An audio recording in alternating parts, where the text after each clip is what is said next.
Hi Abhinav, how's it going? Hi Harsh, welcome everyone.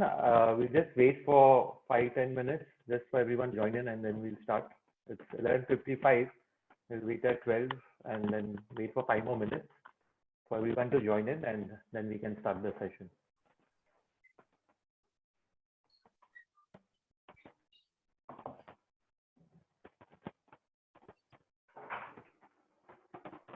Harsh, I'm making you the co-host also. Yeah, thanks.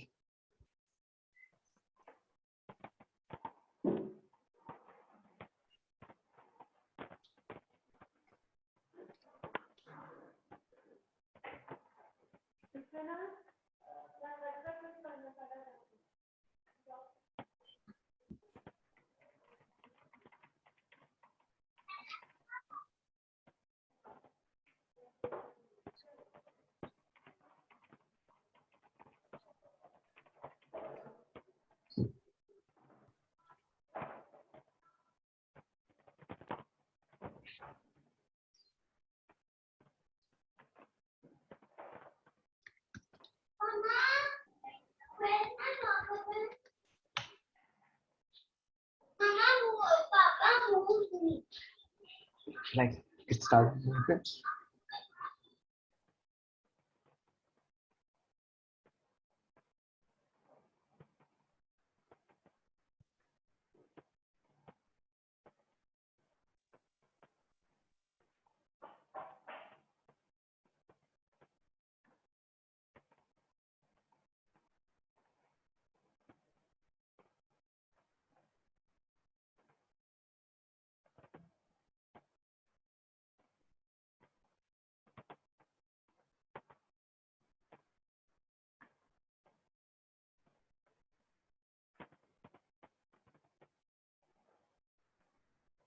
Hi Mihir. Hi Sonia. Hi Abhinav, how are you? All good.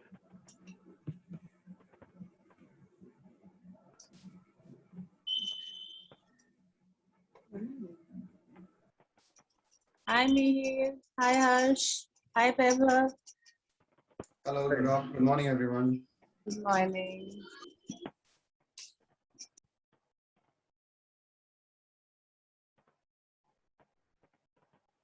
I think we have around 26 participants till now, just waiting for others to join in.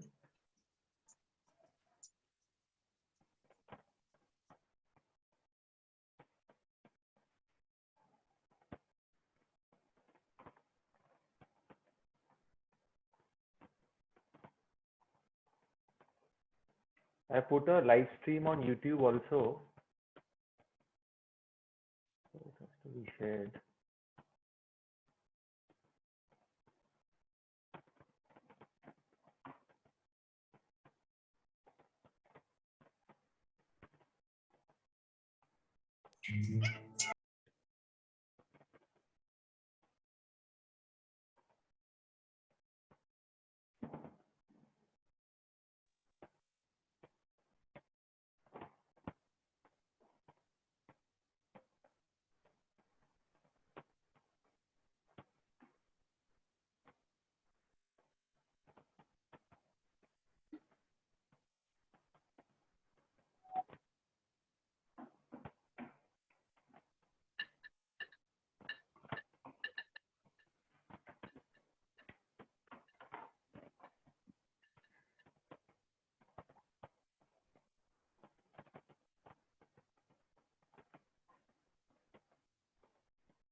Harsh, should I put anything in the official or casual group? No, though I have already put it. Arpit has come in. It's fine now. I have sent you a reminder right now. That's fine. I put in a YouTube link also on casual group. So the live session. Check the chat I sent. Perfect. So I think we have around 46 participants till now. We'll just wait for 5 minutes. Start at 12:05. 12:05 Yeah. we'll start. Okay. Hi, Hi, Kanu. Nidhi. Hi, Nidhi. Hi, Nidhi. Hello everyone. Hey everybody, how are you?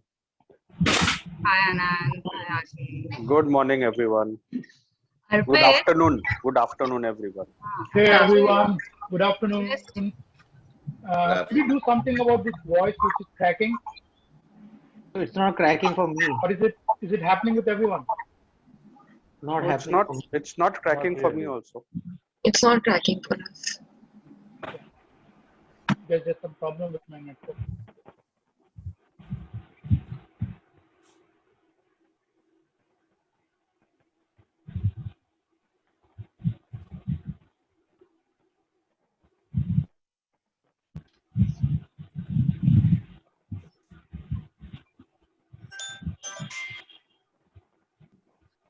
Whoever is joined in now, welcome, and we'll be starting at 12:05.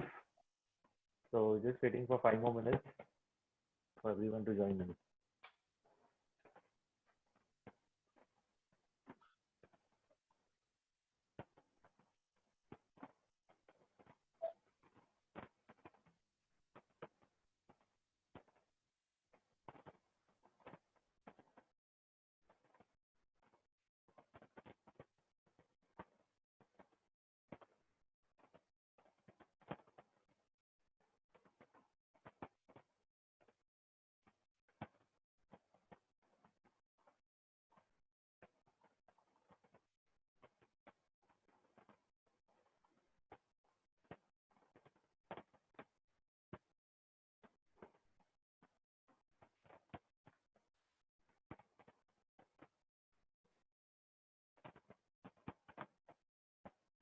Hi, Vedri.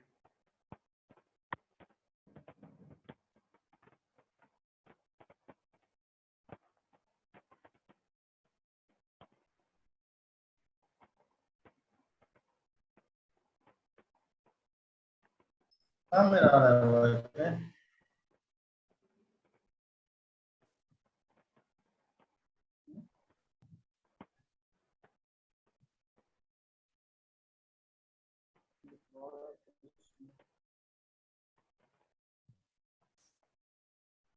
इस पे लगाइए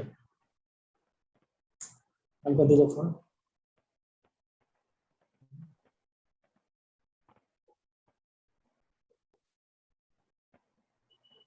Santosh uncle here. Anand, है कान में आ रहा है इसमें आ रहा है Anand, is Oh. Santosh uncle here? He's supposed to join. Please check. मेरे को क्लियर सुनाई दे रहा था I'm just checking. Because I just messaged him 2 minutes back. So he was just about to join actually. हाँ, आवाज आ रहा है मेरा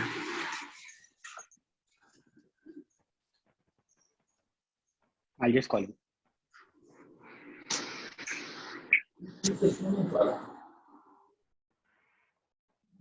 आपका ठीक से नहीं आ रहा था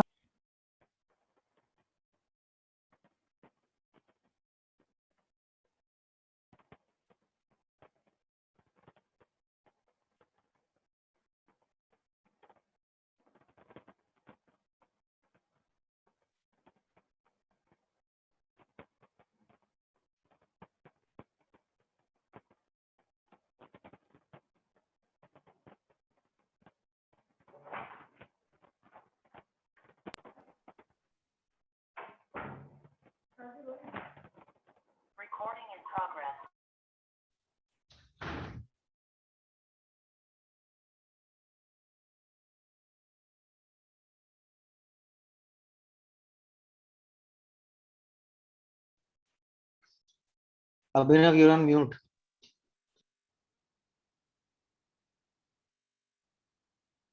Yes, Harsh. Okay. Santosh uncle is just joining. Should we start, Arpit? Oh, just wait.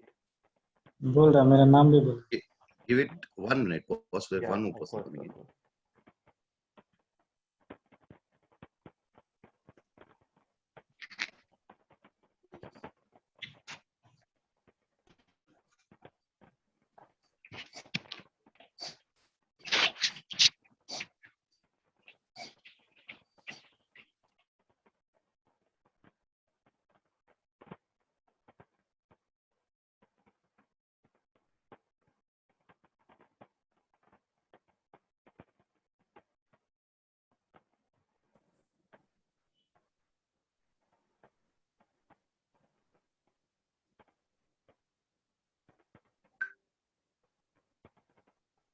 Okay, Abhinav, you can start.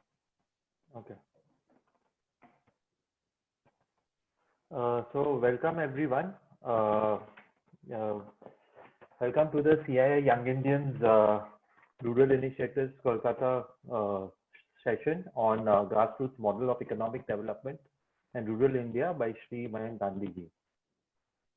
We are joined by our YI Kolkata chapter chair Arpit Dhandania and our member Harsh Modi, who has been instrumental in getting us this opportunity and privilege to interact with Mayank ji. We also have our Yuva members, and we have NGO stakeholders with us and YI members from across all chapters. So welcome everyone. I'm glad everyone could join the meeting. So we look forward to a brilliant session, of course, from Shri Mayank ji. And welcome, sir. We are pleased to have you here with us. Harsh, Mayank ji is there, right? Yes, I can see him.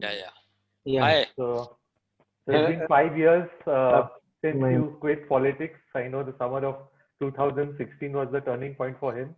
And since then, he's kind of given up his life for and done so much of work for the rural development of the country. And I've gone through his websites and his organization, Global Party, the movement basically.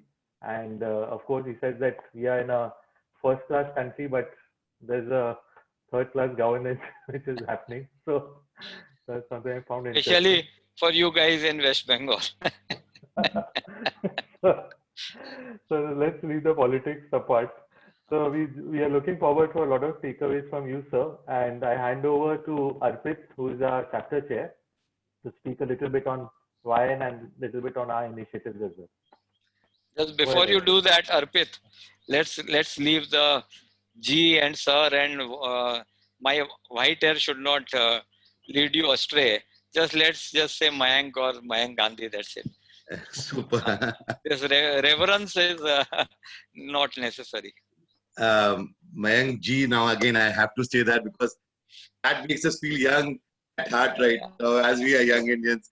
Luckily, I still have black hair with me. My surname starts with G, so this is okay. Mayank ji. Super. Thank you, everybody, to be here on a Sunday afternoon. It's just noon time, and everybody's just come in for a rural talk with Mr. Mayank Gandhi. Calcutta, India, the world has been going through one of the worst crises, which is Corona, and unfortunately, this year the second wave has required a lot of oxygen for a lot of people. Oxygens have been taken in tons and tons, and Delhi's oxygen requirement was 700 tons a day. And that's where we realized that this oxygen is eventually coming in from the air only. The oxygen concentrators, these generators and everything, they are all taking the oxygen from the air, converting it to liquid, and then eventually we are getting it in the medical system. And this is where we decided that it is time to launch and announce our program for tree plantation, which will actually be giving a load amount of oxygen onto the air. I was going through some web pages and some information on tree plantation. We realized that one tree only gives an oxygen of about 166 liters on an average in a year. And our requirement of oxygen is roughly about 550 liters a day. Now, this 166 liters which we're talking is the air oxygen, which is multiplied by about 140 for air oxygen. And what we breathe in is about 550 liters. So according to me, okay, so right, sorry, मैं हिंदी में बोल देता हूँ, कोई बात नहीं है. एक पेड़ 166 लीटर ऑक्सीजन देता है, लिक्विड ऑक्सीजन देता है एक साल में, और 550 लीटर एयर ऑक्सीजन अपने कंज्यूम करते हैं एक दिन में. एक व्यक्ति 1 एकड़ ट्री प्लांटेशन का जो फार्म है, ये 1 एकड़ के पेड़ अब एक साल में सिर्फ 18 आदमी को 1 साल के लिए ऑक्सीजन दे सकते हैं। The requirement of trees is very high and the pace at जिस पेस में हम लोग इसको काटे जा रहे हैं, पेड़ों को काटे जा रहे हैं जमीन के लिए, सिविलाइजेशन के लिए, ये बहुत ज्यादा फास्ट है एंड हम लोग ये ध्यान नहीं दे रहे हैं कि पेड़ लगाने भी उतने ही जरूरी है। सो ग्राम विकास के साथ में अशोक जी हमारे साथ में, नमस्ते अंकल। ग्राम विकास के साथ हमने एक प्रोग्राम बनाया, जिस प्रोग्राम के बारे में मैं आज यहाँ बताना चाहता हूँ। सबसे बड़ा चिंता ये था कि आज जब तक पेड़ लगाने जावे तो पेड़ को संभालेगा कौन?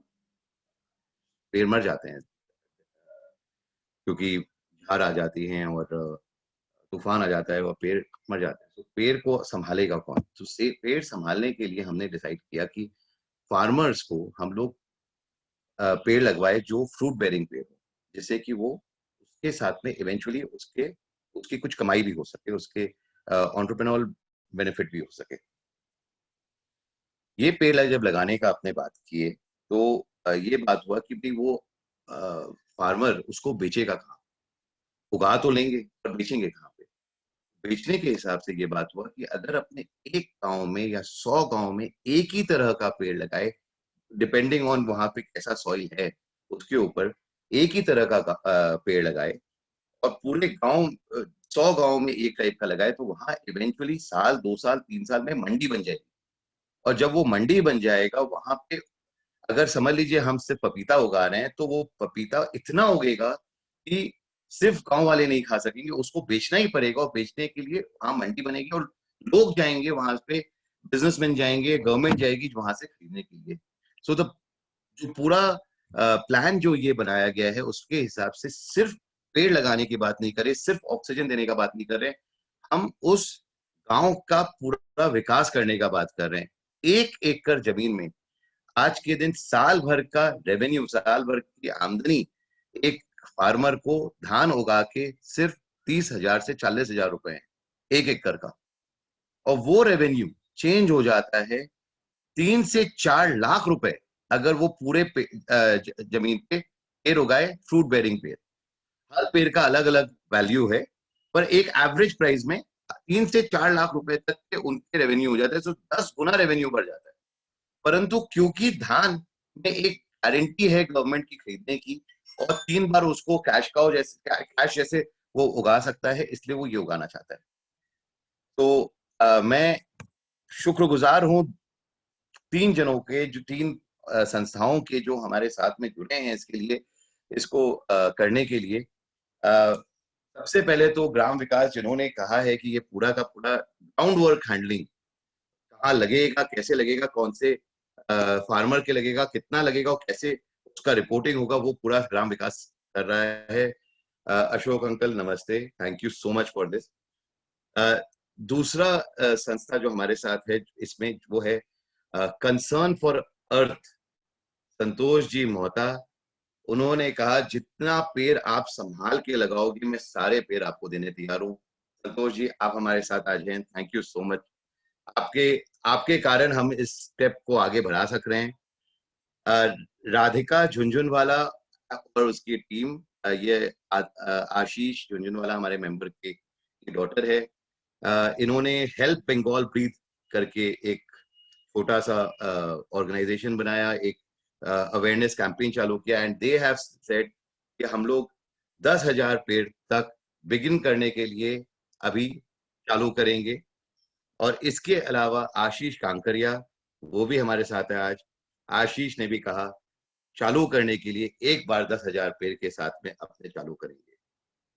आज जब शुरुआत में पहला कदम सबसे डिफिकल्ट होता है और जब पहले कदम में हमें 50-60 हजार पेड़ सामने दिख रहा है, अब और ग्राम विकास कहता है कि आपने कितना पेड़ चाहे उतना कर सकते हैं और विलेजेस की कमी नहीं है, राइट लोकेशन में वो लगाना चाहते हैं, ग्राउंड वर्क में उनके पास में पूरा सपोर्ट है।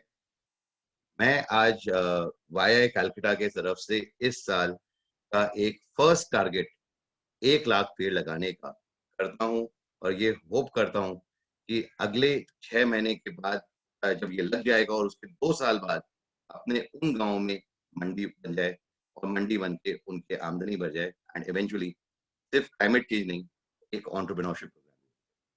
Thank you. Thank you, Arpit.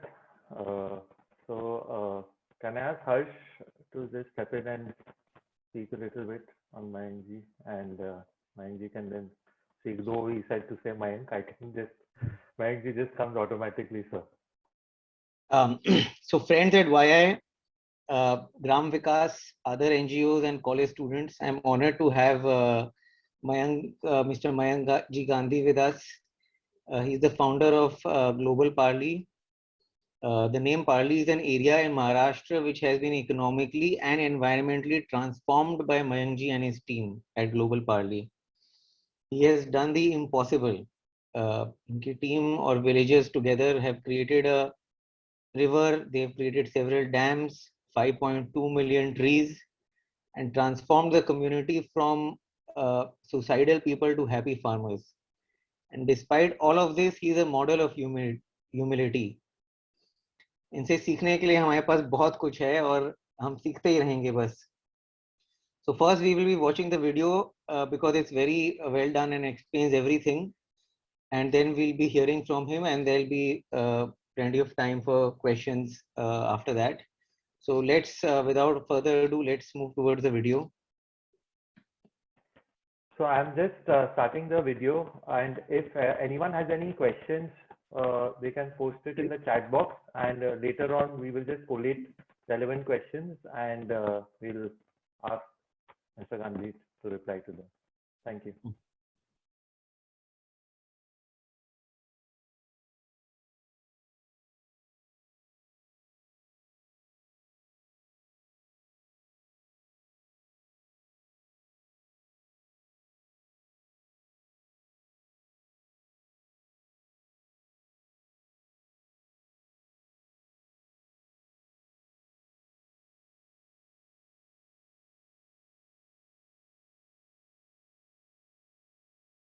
You need to share computer sound, please.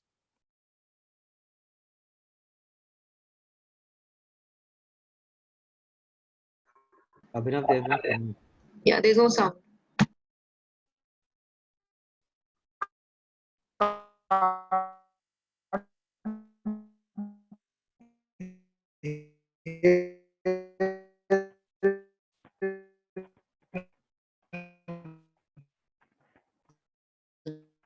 Can you hear?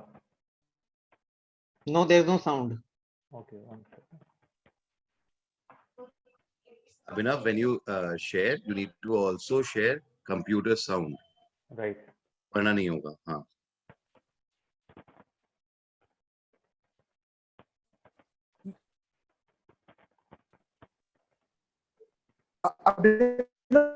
ऊपर प्ले बटन दबाना होगा खाली. ऊपर साइड प्ले बटन के राइट हैंड में वो खाली उसको दबाना होगा. No, there's no जैसे sound. मैं पॉलिटिक्स में घुसा. नमस्ते. When you share, कुछ साल पहले मैं एक इंटरनेशनल अर्बन प्लानर था वरना नहीं और होगा. डेवलप्ड कंट्रीज के लोगों की लाइफ देखता था तो मुझे लगता था कि मेरे भारतवासी की जीवन ऐसा कब होगा. एक जिद कर ली कि मैं पूरी जिंदगी इसी की कोशिश करूंगा कि ये भारत कब बदले, राष्ट्र का निर्माण कब हो. और मैंने अन्ना जी के साथ राइट टू इंफॉर्मेशन के ऊपर काम किया और कुछ कानूनों के ऊपर काम किया. जैसे मैं पॉलिटिक्स में घुसा 2011 में अन्ना जी और अरविंद केजरीवाल के साथ. नमस्ते. इंडिया के कुछ साल पहले मैं एक इंटरनेशनल अर्बन प्लानर था और डेवलप्ड कंट्रीज के लोगों की लाइफ देखता था तो मुझे लगता था कि मेरे भारतवासी मूवमेंट की जीवन ऐसा कब होगा. एक जिद कर ली कि मैं पूरी जिंदगी इसी की कोशिश करूंगा कि भारत कब बदले, राष्ट्र का निर्माण कब बदले। और मैंने अन्ना जी के साथ राइट टू इंफॉर्मेशन के ऊपर काम किया और कुछ कानूनों के ऊपर काम किया। जैसे मैं पॉलिटिक्स में घुसा 2011 में अन्ना जी और अरविंद केजरीवाल के साथ, नमस्ते इंडिया अगेंस्ट, कुछ साल पहले मैं एक इंटरनेशनल अर्बन प्लानर था। वर्ल्ड की और डेवलप्ड कंट्रीज के लोगों की लाइफ देखता था तो मुझे लगता था कि मेरे भारतवासी मूवमेंट की जीवन ऐसा कब होगा। एक जिद कर ली कि मैं पूरी जिंदगी इसी की कोशिश करूंगा, पार्टी बनी आम आदमी पार्टी, राष्ट्र का निर्माण कब। और मैंने अन्ना जी के साथ इंफॉर्मेशन से ऊपर काम किया और मैं कानूनों के ऊपर काम किया। जैसे मैं पॉलिटिक्स में घुसा 2011 में अन्ना जी और अरविंद केजरीवाल के साथ, मैंने 2000 के कुछ साल पहले मैं एक इंटरनेशनल अर्बन प्लानर था और डेवलप्ड कंट्रीज के लोगों की लाइफ देखता था तो मुझे लगता था कि मेरे भारतवासी मूवमेंट की जीवन ऐसा कब होगा। एक जिद कर ली कि मैं पूरी जिंदगी इसी की कोशिश करूंगा, पार्टी बनी आम आदमी पार्टी, राष्ट्र का निर्माण कब।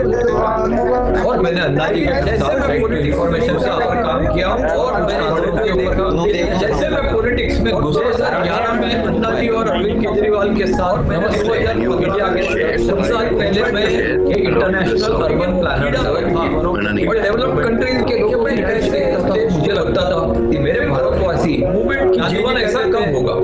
एक जिद कर ली कि मैं पूरी जिंदगी इसी की कोशिश करूंगा, पार्टी बनी आम आदमी पार्टी, राष्ट्र का निर्माण कब। और मैंने अन्ना जी के साथ इंफॉर्मेशन से ऊपर काम किया और मैं कानूनों के ऊपर काम किया। जैसे मैं पॉलिटिक्स में घुसा 2011 में अन्ना जी और अरविंद केजरीवाल के साथ, मैंने 2000 के कुछ साल पहले मैं एक इंटरनेशनल अर्बन प्लानर था और डेवलप्ड कंट्रीज के लोगों की लाइफ देखता था तो मुझे लगता था कि मेरे भारतवासी मूवमेंट की जीवन ऐसा कब होगा। एक जिद कर ली कि मैं पूरी जिंदगी इसी की कोशिश करूंगा, पार्टी बनी आम आदमी पार्टी, राष्ट्र का निर्माण कब। और मैंने अन्ना जी के साथ इंफॉर्मेशन से ऊपर काम किया और मैं कानूनों के ऊपर काम किया। जैसे मैं पॉलिटिक्स में घुसा 2011 में अन्ना जी और अरविंद केजरीवाल के साथ, मैंने 2000 कुछ साल पहले मैं can I please start playing the video? Yeah, just give me a second.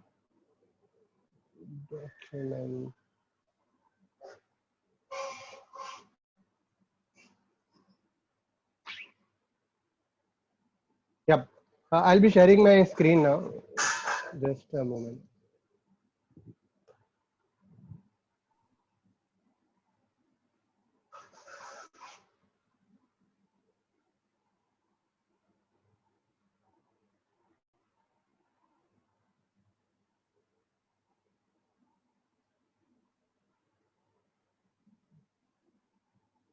It says host disable participant screen sharing.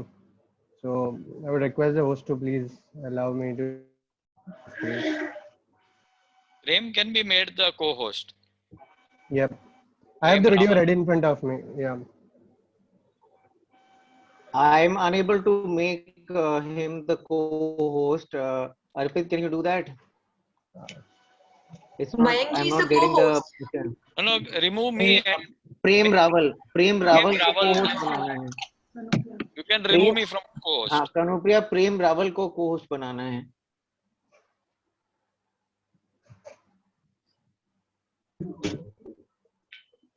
Premji, the screen sharing permission has been given to everybody, please. Yeah. I have the rights now. Thank you very much.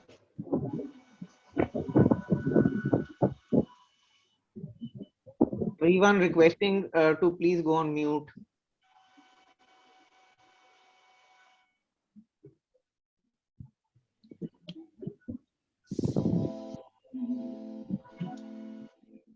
नमस्ते।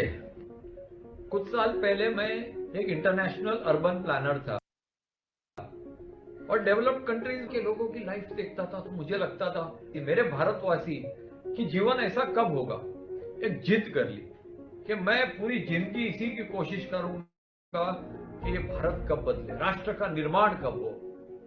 और मैंने अन्ना जी के साथ right to information के ऊपर काम किया और कुछ कानूनों के ऊपर काम किया और 2011 में अन्ना जी और अरविंद केजरीवाल के साथ मिलके इंडिया अगेंस्ट करप्शन मूवमेंट जो शुरू की, जो वर्ल्ड की one of the biggest movement थी, उसकी लीडरशिप में मैं था। फिर वो मूवमेंट जो थी वो एक पॉलिटिकल पार्टी बनी, आम आदमी पार्टी, जिसका मैं नेशनल एग्जीक्यूटिव मेंबर था। लेकिन जैसे मैं पॉलिटिक्स में घुसा और मैंने जो जो देखा, मुझे ये लगने लगा मेरे से राजकारण नहीं हो पाएगा, और मैंने 2015 में पॉलिटिक्स कंप्लीटली छोड़ दिया।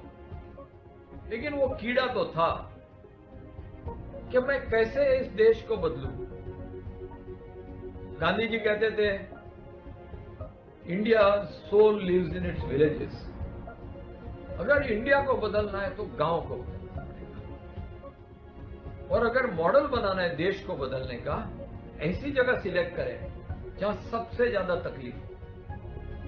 मराठवाड़ा में हाईएस्ट सुसाइड्स होते थे, और 2016 के अंदर तो कुछ ऐसे गांव थे जहां पे लोग पानी के लिए तरसते थे, सुसाइड्स हो रही थी, डिप्रेशन के अंदर लोग थे। 3,500 रुपया इनकम फैमिली की थी, और इसलिए जीते थे क्योंकि मरे नहीं थे।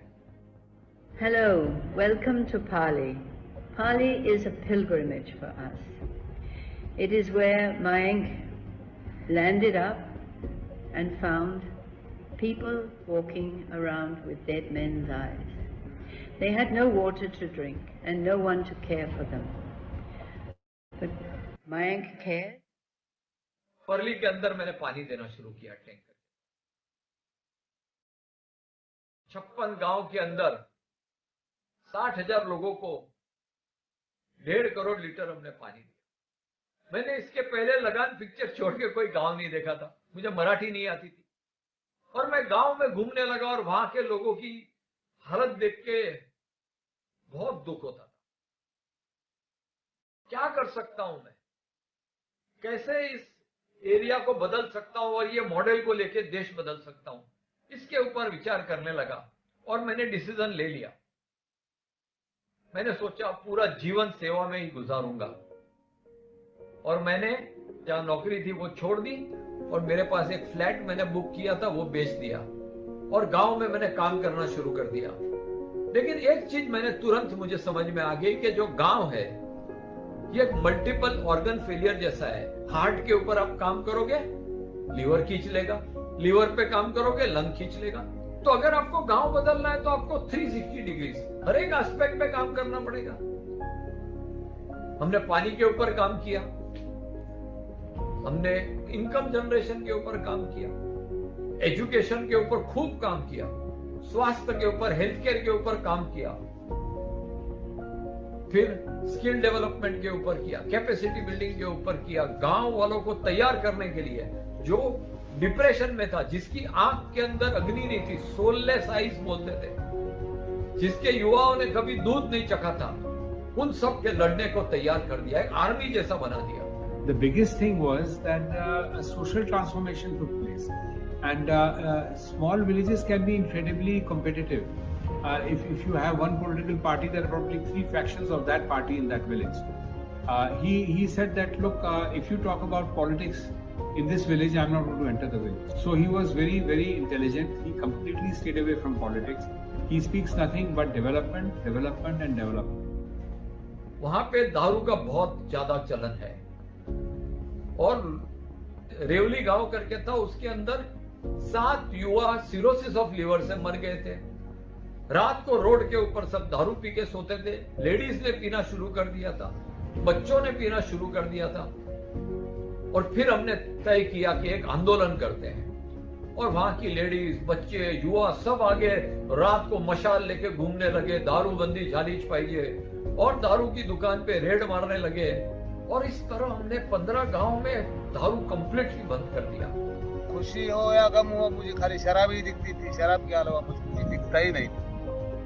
मगर जब से मयांक गांधी हमारे गांव में आया और उन्होंने शराब बंद की, और मुझे एक खाली मूल मंत्र दिया, बोतल पे बोतल पिए जाओ, आधी रात उतरती है, मगर एक बार खाली समाज सेवा का प्याला पियो, जिंदगी भर चढ़ती है। और खाली एक यही मूल मंत्र ने मेरी जिंदगी बदली। मूवमेंट शुरू हो गया और लोग जुड़ने लगे।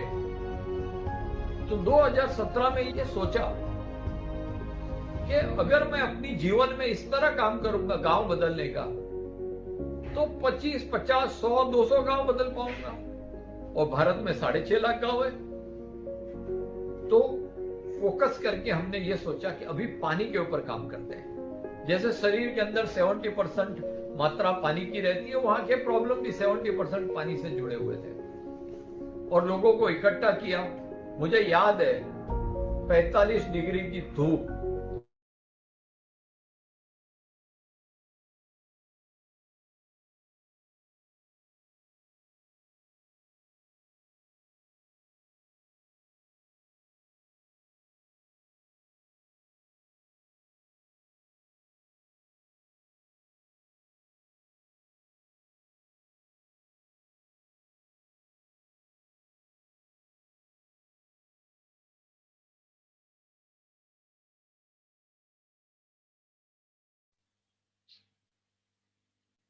Hello.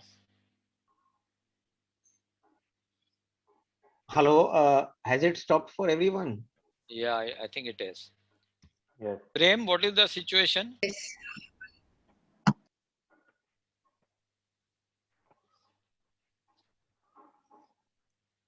So अगर आप चाहें तो then we can avoid the video and I can talk. So let's just check with Prem. What is the Prem? What is the situation? Yes, sir, I am live. Maybe internet connection, but yeah. Should I play the 2-minute video instead? हाँ ठीक है, वो 2 minute वाला play कर दो, उसको खत्म करो फिर बाद में हम उन समझा देंगे क्या हुआ क्या नहीं। ठीक है ना? चलो ये तो स्टॉप हो गया सबके लिए। Play the 2 minute one.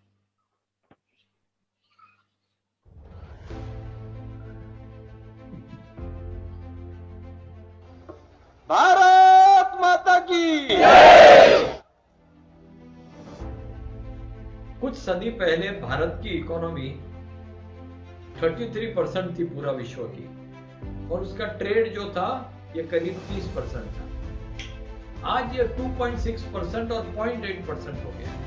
यानी भारत अगर डूब भी गया तो विश्व को कोई फर्क नहीं पड़ता। इसे हमें बदलना होगा। हमने देखा कि किसान की जो इनकम है ये प्रति एकड़ 10,000 से 40,000 है। तो अगर इसको 1 लाख लेके जाए तो स्केल, स्पीड, फोकस इसका प्रयोग करके हमने काम शुरू कर दिया है। मराठवाड़ा में, मध्य प्रदेश में, पालघर में जहाँ खूब गरीबी है ऐसे इलाके में हम काम कर रहे हैं। तो लास्ट 2 साल में हमने 32 लाख फल के पेड़ लगाए। इस साल का टारगेट है 70 लाख पेड़ लगाएंगे, जिसके चलते 1 करोड़ पेड़ हम लास्ट 3 साल में लगाए। और इस तरह से करने से साथ में इस तरह टेक्नोलॉजी का प्रयोग, उसके साथ में बेस्ट प्रैक्टिसेस, प्रोसेसेस, सिस्टम्स इस तरह करने हैं कि कम से कम फल मरे और पूरा ट्रैकिंग हो जाए और साइंटिफिक तरीके से पूरा काम हो। और ये सब करते हुए सबसे इंपॉर्टेंट बात तो हमें याद रखनी चाहिए कि मार्केटिंग कैसे की जाए। तो होलसेल में, रिटेल में, प्रोसेसिंग में, सप्लाई चेन में, एक्सपोर्ट में, ये सारे तरीके से 360 डिग्री इसको मार्केटिंग करें जिससे किसानों को बेस्ट प्राइस मिले और उनकी इनकम कई गुना बढ़ जाए। तो हमारी ये पूरी कोशिश रहेगी, आप भी हमारे साथ जुड़िए, इस भारतवर्ष को, इस देश को वापस सोने की चिड़िया बनाते। जय Hind.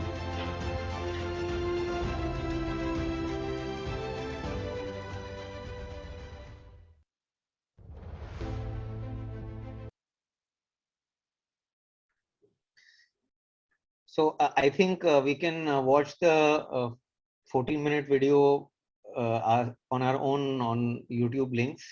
So let's proceed with the talk by Mayank ji, because we are all very, very eager to hear from him. You know, technology has its problems sometimes, so we'll have to just live with that. Thank you. No issue. Just request Prem, can you just in the chat put the link so that anyone who wants to watch the film. But I will explain what happened in that film after that. After we worked on water, we were able to change the water table from 400, 500 feet as it was to 50 to 60 feet. So we did a lot of technology, used a lot of knowledge, and through the help of farmers. And farmers came in big numbers to do Shramdan. So thousands and thousands of farmers would come with their equipment. And दिन के हम लोग, मुझे लग रहा है कि 8 घंटा सब किसान और हम और सब लेके खोदते खोदते सब हमने 70 किलोमीटर नदी बनाई, 162 तालाब बनाए, डैम्स बनाए, ये बहुत कुछ काम करके तो पानी का एक बार काम होने के बाद हमें लगा पानी से क्या होगा, पानी तो एक पीने का हो सकता है, जीने का साधन हो सकता है, लेकिन ये देश थोड़ी बदलेगा पानी से। देश अगर बदलना है तो किसान की इनकम बढ़ानी पड़ेगी। तो वहां पे जिस एरिया में मैं काम कर रहा था वहां पे लोग बहुत डिप्रेशन में थे, ये आपने सुना ही लिया, लेकिन उनकी दिक्कत ये थी कि वो 3,500 रुपया इनकम थी और इसलिए जी रहे थे क्योंकि वो मरे नहीं थे। तो ऐसे में उनको तैयार करना, एक आर्मी बनाना जो अपने लिए लड़े। पहले तो उनको कोई विश्वास नहीं था कि ये आदमी आया क्यों 500 किलोमीटर दूर से, जिसको मराठी भी नहीं आती, तो आता है वहां पे एक नोट के लिए या वोट के लिए। फिर हमें उनको बताना पड़ा कि हम थोड़े पागल हैं और जनरल जो लोग आते हैं उस प्रकार से हम नहीं आए हैं। तो वो कन्विंस भी हो गए, सब साथ में एक बहुत बड़ा मूवमेंट हो गया। मैं ये मानता हूं कि इस देश के अंदर जो बड़े बड़े ट्रांसफॉर्मेशन हुए हैं ये मूवमेंट से हुए हैं। फिर वो इंडिपेंडेंस का जो गांधी जी वाला मूवमेंट था, गांधी जी तो एक नाम थे, ऐसे हजारों थे, तो वो वाला भी एक मूवमेंट था। फिर इमरजेंसी के विरुद्ध एक मूवमेंट हुआ था, मंदिर, मंडल, और लास्ट का अन्ना मूवमेंट। तो ये मूवमेंट्स बड़े सक्सेसफुल हुए थे हेजीमनी चेंज करने के लिए। लेकिन ये ऐसा है कि जैसे वो बिल्डिंग गिराने जाते हैं लेकिन तुम्हारे पास ब्लूप्रिंट नहीं है कि वो बिल्डिंग गिरा के उसके बाद क्या होगा। तो ये सारे डिस्ट्रक्टिव कन्फ्रंटेशनल मूवमेंट्स थे। मैं मानता था कि इस देश के अंदर मूवमेंट ही सक्सेसफुल हो जाएगा, लेकिन हमें इसको एक constructive, positive, pro development movement करने की आवश्यकता है। और उसके चलते हमने किसानों की एक बहुत बड़ी मूवमेंट ही खड़ी कर दी। और जो सोच रहे थे कि यहाँ पे कुछ नहीं हो सकता है, उनको उम्मीद आ गई। फिर मुझे अभी भी याद है कि किसान फिर वहां पे हमें बोलने लगे, सर आपकी आवश्यकता नहीं है, हम ही सब कुछ कर लेंगे। और फिर वो सब जुड़ के उन्होंने जो काम करना शुरू किया, so it no longer became our movement, it became their movement. और ये पूरा ऑर्गेनिक तरीके से हुआ, it happened from the ground. देखिए बहुत रोमांटिक है बात कि हम गांव में जाएंगे, गांव में काम करेंगे, सब जीवन ठीक हो जाएगा। तो बहुत कॉम्प्लेक्स है गांव, शायद शहर से भी कॉम्प्लेक्स है। तो हमारे यहाँ 2 मिथ है, मेरे को ये कहने को अच्छा लगता है। एक मिथ ये है कि बच्चे जो होते हैं ना वो भगवान का स्वरूप होते हैं। मैं तो ऐसा कोई बच्चे को मिला नहीं हूँ, वो बड़े होके जैसे बनने वाले वो बचपन से ही ऐसे होते हैं। और दूसरा मिथ ये है कि गांव वाले बड़े भोले होते हैं, बहुत नाइव होते हैं। गांव वालों से ज्यादा पॉलिटिकल कोई नहीं होता है, वो अपने बीवी के गहने बेच देगा लेकिन बाजू वाले को पानी नहीं देंगे। तो ये इस तरह का लोग हैं। हमारी हाउसिंग सोसाइटी में हम 4 लोग साथ में काम नहीं कर सकते हैं, गांव में जाओगे तो 3 लोग साथ में काम नहीं कर सकते। हमारी तो अभी की दुश्मनी है, वो आधा दुश्मनी रहती है। तो और गांव के बहुत डिवाइसिव गांव होते हैं। नॉट ओनली ये रिलीजियस डिवाइड है, नॉट ओनली ये क्लास डिवाइड है, इसके अंदर बहुत चीज होती है। तो गांव में काम करना, आपको बाहर से आके चैरिटी देना है कि उनको आपने एक आरओ प्लांट दे दिया, आपने उनको ये दे दिया, तो बहुत इजी है। लेकिन आपको गांव को बदलना है, उनकी सोच बदलनी है, तो ये बहुत कॉम्प्लेक्स है।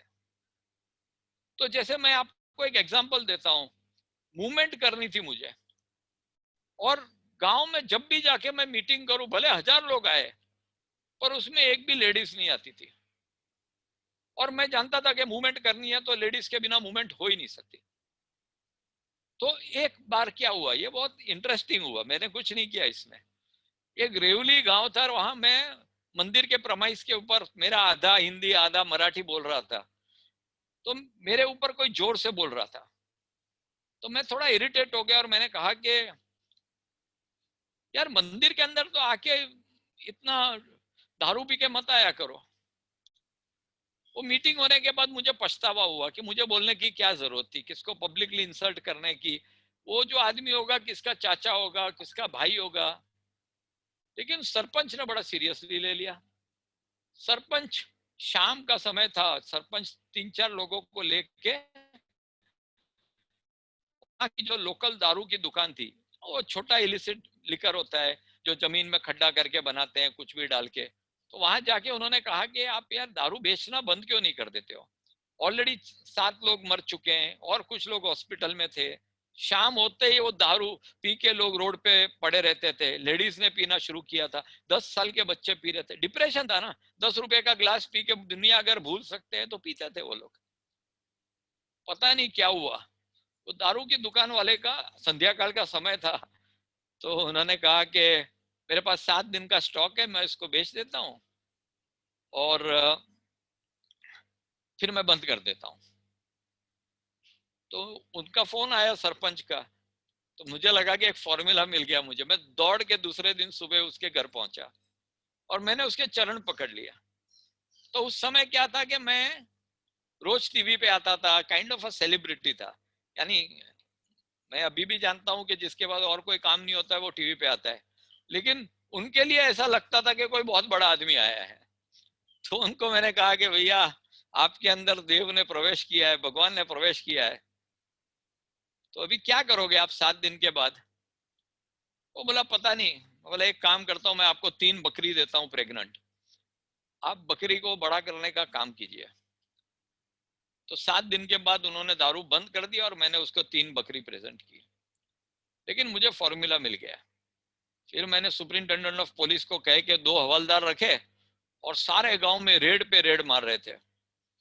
और जैसे हम पहले से इंफॉर्मेशन देते थे कि रेड होने वाली है, जिससे वो भाग जाए। और फिर उनकी लेडीज को, उनकी पत्नी को मैं कहता था, माता जी जब तक मैं हूं तब तक तो ये रेड रुकेगी नहीं, ऐसी जिंदगी कब तक जियोगे? आप एक काम कीजिए, दारू बेचना बंद कीजिए और मैं आपको 3 बकरी देता हूँ।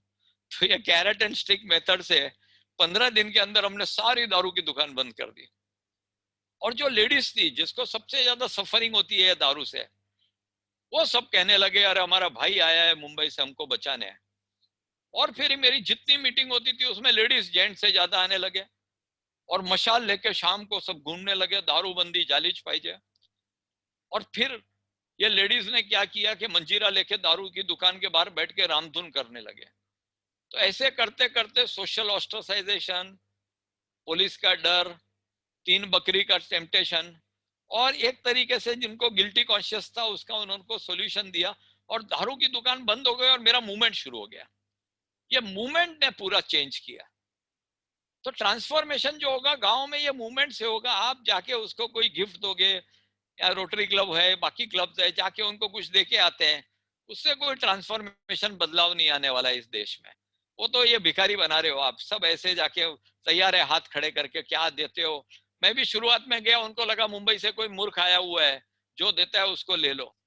फिर उनको बताना पड़ा भैया मैं कुछ देने नहीं वाला हूँ, आप तकलीफ में है, मैं अपना कंधा देता हूँ, हम लोग साथ में खड़े रहेंगे, लेकिन आप सामने रहोगे मैं पीछे रहूंगा। इस तरह से हमने काम करना शुरू किया।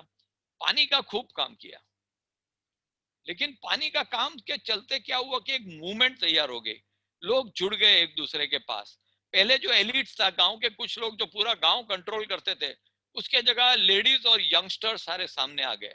तो ये जो गांव का जो पूरा एलिट था वो पूरा चेंज हो गया। ग्राम सभा के अंदर 5 जन मिलके साइन करके सारा पैसा हड़प करते थे, उसके जगह 50 से 100 लोग आने लगे गांव सभा में और तय करने लगे कैसे खर्चा होगा, क्या काम होगा। तो पूरा बदलाव आ गया और उसको देख के इतना अच्छा लगता था कि ये बदलाव हमारे बिना आया है। It was an organic transformation. फिर हमने उनको कहा कि यार पानी से क्या करोगे, कितना पानी पियोगे, क्या करोगे? आप लगाते हो कॉटन और सोया, जिसके चलते 10 से 15 हजार रुपए एकड़ आता है। आप ना एक काम कीजिए, क्रॉपिंग पैटर्न अपना चेंज कीजिए, 10-15 हजार रुपए में कुछ होने नहीं वाला आपका पर एकड़ का। तो बोले क्या करे सर? तो हम लोग ने एक एक्सपर्ट कमिटी बनाई, एग्रो इंडस्ट्रीज, एग्रो यूनिवर्सिटीज, एक एक्सपर्ट्स की, और उनको सजेस्ट किया कि आप एक काम कीजिए ना, ये फल के पेड़ क्यों नहीं लगाते, उसमें आपको अच्छी इनकम मिलेगी। तो 2019 के अंदर वहां के किसान जो थे, क्योंकि मैंने सोचा कि ये सब काम करते रहूंगा ना, पानी का काम, एजुकेशन, हेल्थ केयर, आपको अच्छा नहीं लगेगा सुन के, लेकिन मैं बिलीव करता हूं कि हेल्थ केयर और एजुकेशन बहुत ओवररेटेड है। आप अगर उनकी इनकम बढ़ा देना 10 गुना 20 गुना, तो अपने आप वो एजुकेशन भी कर लेगा, हेल्थ केयर भी कर लेगा, सब कुछ कर लेगा। तो जो गंगोत्री है, जो फाउंटेन हेड है, जहां से पूरी चीज आ रही है, वो इंक्रीजिंग इनकम है। तो मैंने सोचा ये सब चीज छोड़ के मैं डीप जाके एक एक इश्यू गांव के पूरे करूंगा तो मैं 25, 50, 100 गांव से ज्यादा नहीं करूंगा। और मुझे देश बदलना था, मुझे कोई गांव बदलना, मराठवाड़ा बदलना, इसमें कोई इंटरेस्ट नहीं था। और देश में 6,40,000 गांव है। तो मैंने सोचा वो जो एक कोर एक्टिविटी है ना, दुर्योधन और भीम लड़ते थे 15-20 दिन, फिर कृष्ण ने दिखाया कि यहाँ पे फटका मारोगे तो जीतोगे। तो वैसा मैं फटका ढूंढ रहा था कि कहाँ पे फटका मारे तो पूरा गांव बदल से, देश बदल सके। और मुझे लगा इनकम कैसे बढ़ाया जाए, वो भी 10 गुना, 5 गुना, 8 गुना। ये मुझे लगा कि वो कृष्ण ने दिखाया वो पॉइंट है, उसको कैसे मैं बदलूं जिससे आए। तो धीरे धीरे मैं विड्रॉ करने लगा छोटी छोटी गांव की इश्यूज को, और पानी के ऊपर पहला काम किया। फिर पानी को भी बोला कि आप लोग करिए, मैं आपकी इनकम बढ़ाने को कोशिश करूंगा। और 2019 में हमने 12 लाख फल के पेड़ लगाए। 2020 में कोरोना होने के बावजूद 20 लाख फल के पेड़ लगाए। इस साल तो पागलपन आ गया है, मैं भी 20 लाख 25 लाख लगा के खुश हो सकता था, लेकिन हमारी टीम ने और हमने तय किया इस बार 70 लाख पेड़ लगाते हैं, 350% इंक्रीज। तो एक बहुत बड़ा चैलेंज है फंड्स के लिए, काम के लिए, कलेक्शन के लिए, प्लांटिंग मटेरियल के लिए। तो फल का पेड़ लगाना ये कोई रॉकेट साइंस नहीं है, ये कोई मैंने डिस्कवर नहीं किया है। लेकिन फल के पेड़ के अंदर हमने 3 ऐसे पॉइंट देखे। फल के पॉइंट पेड़ लगाने के अंदर 3 ऐसे इश्यूज हमें देखे कि यार इसके ऊपर ध्यान देने की जरूरत है। ये गैप एनालिसिस किया तो ये 3 गैप दिखे। पहला गैप तो ये था कि प्लांटिंग मटेरियल जो फल के लिए देते हैं वो ठीक नहीं देते हैं। तो हमारी टीम पूरी इंडिया में घूमी, बेस्ट नर्सरीज में, और बेस्ट मटेरियल लेके आए। पहले तो ये देखा कि ये सॉइल, वेदर, क्लाइमेट, मार्केट, ये सब स्टडी करके कौन से फल के पेड़ लगाने चाहिए, उसका एक इकोनॉमिक्स वर्क किया। और फिर हमने जाके उनको बेस्ट जो पौधे थे पूरे देश में से लाके दिए। अब जो सरकार 60 रुपए में देती है वो स्केल में ले रहे थे ना हम, 5 लाख पेड़, 3 लाख पेड़, तो हमको आधे रेट में मिलने लगे। तो 60 रुपए का हमको 30 रुपए में मिलता था। हमारे डोनर्स ने थोड़ा सपोर्ट किया तो हम 20 रुपए में ये किसान को देने लगे। तो जो चीज उनको 60 में मिलती थी वो 20 में मिलने लगी। तो जो बेस्ट प्लांट था वैसा किसानों ने 12 लाख प्लांट लिए। अब हम समझ रहे थे कि ये जो ट्रेडिशनल फार्मिंग है उसके अपने लिमिटेशंस हैं, उसके अंदर स्ट्रेंथ्स भी है, लेकिन हमने मॉडर्न एग्रीकल्चर इसके अंदर इंट्रोड्यूस किया, ड्रिप इरिगेशन किया, कौन से समय पे करना, किस तरह लगाना, उसमें कुछ ऐसे मटेरियल्स हैं जो प्लांट को और बेहतर कर सकते हैं। एक जीबा करके मटेरियल है, जैसे साबूदाना के वो छोटे दाने होते हैं ना, वैसे अगर उसको प्लांटेशन के समय लगा देते हैं ना, तो जैसे बारिश आती है तो सक करके 400 टाइम्स हेवी हो जाता है, और जब ये पानी नहीं होता है तब उसको छोड़ता है। तो हमारे यहाँ प्लांट्स का मोर्टालिटी बहुत कम हो गया। ये हमने फ्री में उनको सबको दिया था। तो सब तरीके से हेल्प करके हमने पहला तो क्रॉपिंग पैटर्न चेंज करके बेस्ट प्लांटेशन मटेरियल दिया। सेकंड गैप ये था कि हम ट्रेनिंग, मैं तो ये मानता हूँ ट्रेनिंग, ट्रेनिंग एंड ट्रेनिंग, जैसे रियल एस्टेट में बोलते हैं ना लोकेशन, लोकेशन एंड लोकेशन, तो ऐसे मैं बोलता हूँ कि training, training and training and technology, technology and technology. इसको जब तक आप पूरा एडॉप्ट नहीं करोगे फार्मर की लाइफ नहीं बदलेगी, और यूथ को आपको आगे लाना पड़ेगा। तो हमने खूब ट्रेनिंग की, एवरी 15 डेज ट्रेनिंग करी। आप हमारी एक वेबसाइट पे जाएंगे तो वहां पे पूरा ट्रेनिंग कंट्री में कहीं भी वो लोग कर सकते हैं, सारी फिल्म्स रखी हुई है, ऑडियोज हैं, सब कुछ है।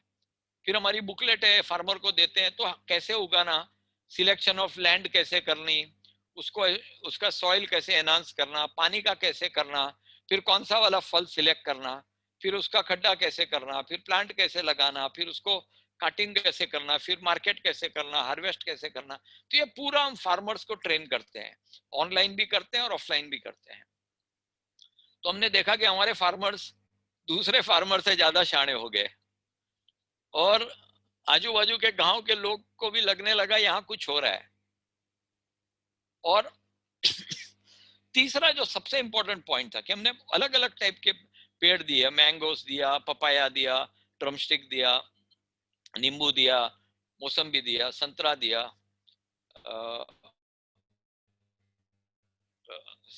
सीताफल दिया, ये सारे टाइप के हमने प्लांट्स उनको ला के दिए अच्छे से अच्छी क्वालिटी के। तो जैसे आम है वो 5 साल में आएगा, नींबू वगैरह 2-3 साल में आएगा, लेकिन पपाया जो था, बनाना जो था, ड्रमस्टिक जो था, वो 8 महीना 10 महीने के अंदर आ जाता है। तो हमने देखा कि पपाया जो था, पहले साल की बात कर रहा हूं मैं, ये 1.46 लाख हमने फल के उसके पेड़ लगाए पपाया के, which was less than 1% of Maharashtra papaya. लेकिन because it was grown in a cluster, इतना ज्यादा प्रोडक्शन आया, एक एक पेड़ के ऊपर 50 किलो निकलने लगा। तो आप इमेजिन कर सकते हो कितना टन माल निकला। और एक टन के ऊपर अगर इतना ज्यादा पपाया निकलता है, तो दिल्ली से, कलकत्ता से, मैसूर से, मध्य प्रदेश से सारे व्यापारी वहां आ गए, होटल में रूम बुक किया और झगड़ने लगे कि हम ज्यादा रेट देते हैं, हम ज्यादा रेट देते हैं। सॉरी। तो जो 7 रुपया, 8 रुपया, 9 रुपया, 10 रुपया का पपाया था, वो 22 और 28 रुपए में बिकने लगा। अब आप एक ही इकोनॉमिक्स देख लीजिए, पपाया के 1 एकड़ में 900 पेड़ लगते हैं, एक में 50 किलो, 45 टन, और अगर 20 रुपया मिल जाए तो 9 लाख रुपया उसकी पर एकड़ की इनकम हुई है कुछ किसानों की। जो 10,000 कमाता था वो 9 लाख कमाने लगा। चलो 9 लाख एक एग्जैजरेशन है, 2-3 किसान ही कमाए, लेकिन ऑन एन एवरेज 2.5, 3, 4 लाख रुपया कमाने लगे। और हमने ये इंसिस्ट किया था कि ये 2 पेड़ के बीच के लाइन जो है वहां पे आपको इंटरक्रॉपिंग करनी पड़ेगी। अगर वो फिल्म देखोगे तो उसके अंदर सारे किसान ने अपनी बातें रखी है, कितना कमाया, कैसे कमाया। तो वहां पे हमने तरबूज का, वाटरमेलन का इंटरक्रॉपिंग किया, वहां 1.5 लाख रुपया कमाया। तो इन अ वे जिसने ये किया, तो क्वांटिटी में करने के कारण क्या हुआ, तुम्हें मार्केट में जाने की जरूरत नहीं पड़ी, मार्केट तुम्हारे पास आ गई। तो ये मॉडल हमको बहुत जमने लगा। तो ये 3 चीज हमने की। मैं रिपीट करता हूँ। हर्ष, कितना समय है अपने पास?